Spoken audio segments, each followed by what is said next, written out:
For our oral communications project, we will be threading a rod. Demonstrating this process will be myself, Dawson, and my partner, Justin Gill.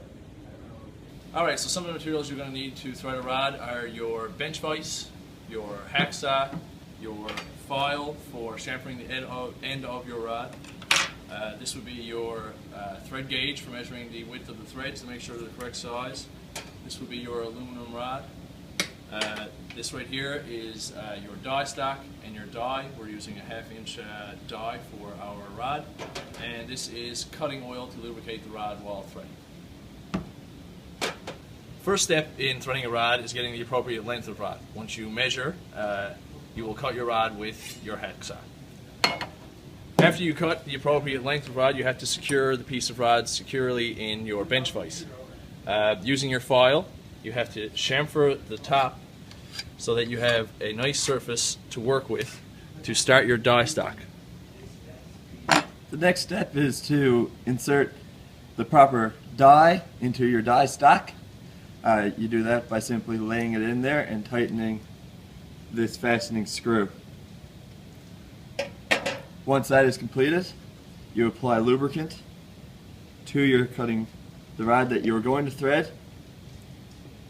You lay your die stock onto your rod at a 90-degree angle and you begin to slowly turn.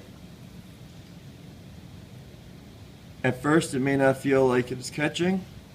You must apply pressure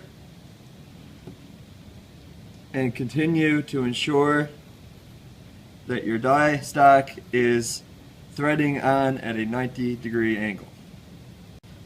You will continue to turn your die stock, ensuring that it is at a 90-degree angle. For every one turn clockwise, you give it a 1/2 turn counterclockwise. The 1/2 turn is to ensure that you do not have any loose metal scraps stuck inside of your die stock that will affect the threading of your rod. Once you have completed your threading, you go ahead and clean all of your equipment and put it back into its proper place.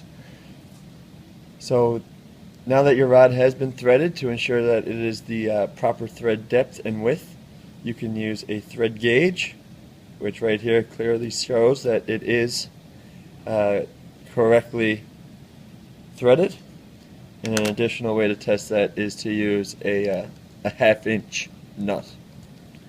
And seeing how the nut does thread on there quite easily, it is certainly threaded correctly.